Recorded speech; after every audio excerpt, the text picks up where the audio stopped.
Você sabe como que o Brasil se tornou uma república? O que precisou acontecer no nosso país para que a gente tivesse eleição de 4 em 4 anos, STF? Como a gente saiu de uma colônia portuguesa e se tornou um país independente e democrático? Será que foi de uma vez? Será que teve alguma revolução? Será que foi um processo gradual? Todas essas perguntas serão respondidas hoje. Meu nome é André Flores, sou comediante e escritor, e se você gosta de conhecimentos e atualidades, você tá no canal certo, você tá no canal Buguei Meu Cérebro.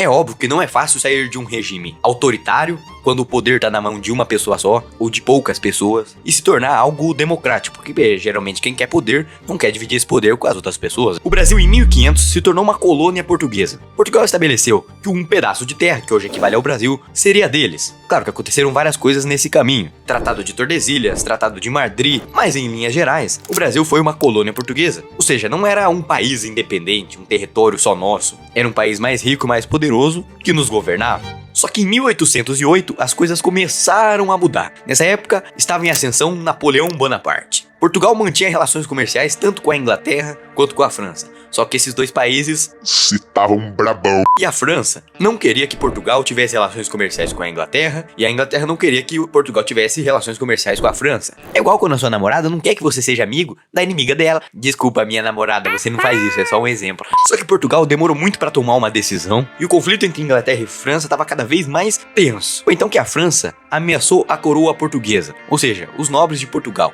Mais especificamente, rei Dom João VI e sua família. Então ele fez uma coisa um pouco cagona e fugiu para sua colônia, o Brasil. Chamou a família dele e falou, ó, vambora. E deixou Portugal lá para que eles se virassem, ó. Se a França dominar vocês, aí é problema de vocês. Eu e minha família, nós estamos seguros aqui. Nessa época, rei Dom João veio pra cá, já com medo da França fazer alguma coisa com o território português. Dominar, pegar pra eles. Só vou dar um spoiler pra vocês. Portugal conseguiu se defender dos ataques franceses, mesmo sem a coroa lá. Mas veio pro Brasil, e aqui no Brasil, como o Brasil era a colônia que mais dava dinheiro pra eles, ele começou a governar o Brasil. E foi assim até 1821, quando Dom João falou assim, ó, agora não preciso mais ficar no Brasil, tá de boas, vamos embora. E voltou pra Portugal.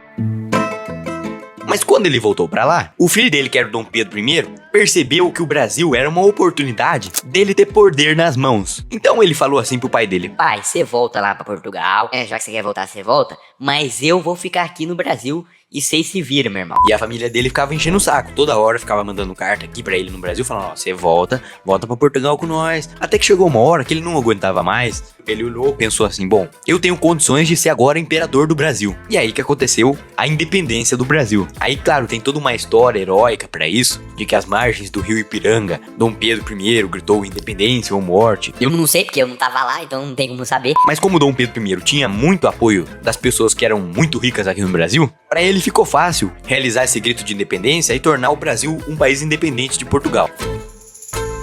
Mas agora, por que a elite brasileira apoiava ele? Porque quando Dom João falou, vou voltar lá pra Portugal, os brasileiros ficaram desesperados, falaram, então a gente vai voltar a ser uma colônia igual era antes? Porque com o Dom João aqui, ele tava governando a gente, tava melhor, a gente tinha mais recurso, pagava menos imposto. Se ele voltar lá pra Portugal, a gente vai voltar a ter os traços coloniais que tinha antes. Então quando ele falou que ele ia voltar pra Portugal, os caras não gostaram. E aí por isso que o filho dele percebeu esse movimento, foi sagaz e disse, bom, vou ficar como herói. Porque, querendo ou não, eu sou filho do rei de Portugal. Então mesmo que eu brigue com a minha família, eu vou ser um herói pra um monte de gente que não quer ficar pagando imposto para um país que te faz de colônia. Então assim, ele assumiu o trono e se tornou imperador do Brasil. Nesse momento em específico, agora o Brasil não era mais uma colônia portuguesa, era um império de Dom Pedro I. Só que, de uma forma até engraçada, em 1831, depois de ter assumido o trono, ele falou, tô com saudade do papá.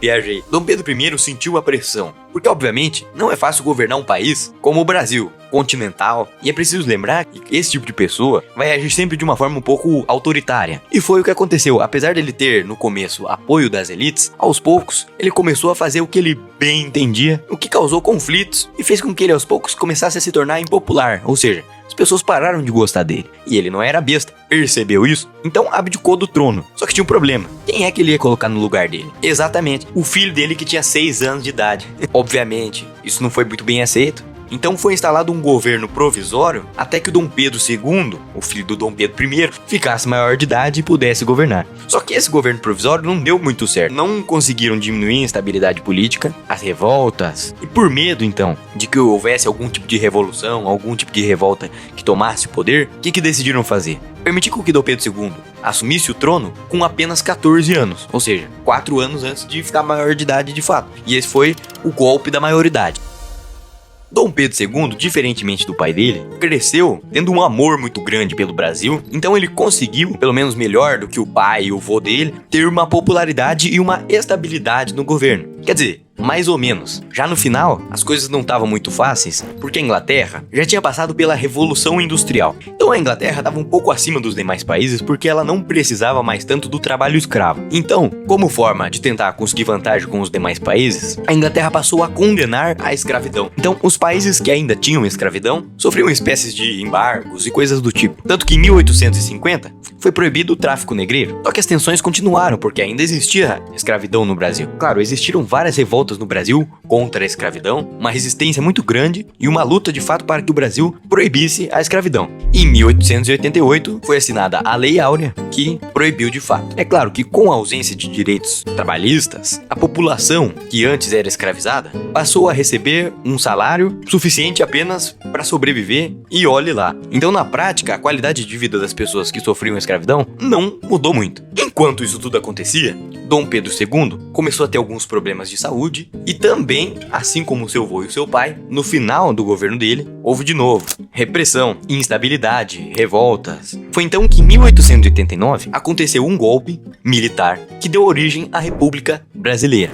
Dom Pedro II já estava, como disse, já estava com baixa popularidade, além de estar doente, não combateu ativamente o golpe, então ele também foi para a Europa, morreu lá. Esse golpe militar foi a tomada do poder mesmo. Entraram armados no palácio e tomaram o poder. Foi então que se iniciou uma república de marechais. Primeiro com o Marechal Deodoro da Fonseca, depois com o Marechal Floriano Peixoto. Só que essa república brasileira era uma república que nasceu com linhas tortas. Era uma república mais ou menos. Existia uma grande inspiração dos Estados Unidos, tanto que se chamava Estados Unidos do Brasil, justamente porque os Estados Unidos também estava em ascensão econômica e servia de inspiração para a elite brasileira, que agora queria pelo menos fingir que tinha um regime um pouquinho mais democrático. Só que na prática não era isso. O Brasil viveu uma coisa chamada República do Café com Leite. Não existiam votações diretas para presidente. As duas maiores elites da época eram São Paulo e Minas. Por isso se chamava República do Café com Leite, os produtos principais de cada região. E o presidente paulista, por exemplo, iria indicar para a próxima eleição um presidente mineiro. O presidente mineiro indicaria um paulista e assim oscilaria sempre entre um paulista e um mineiro. Então não era ainda uma democracia, era uma república disfarçada, podemos dizer assim, né? Só que essa organização acabou de um jeito um pouquinho esquisito. Washington Luiz era um representante da oligarquia paulista. Então, pelo combinado, ele deveria indicar um presidente mineiro. Só que ele indicou o Júlio Prestes, outro paulista. Aí os mineiros ficaram... Ué, você tá chapando? Aliado, é claro, a uma pressão para que isso acabasse, porque obviamente não era democrático.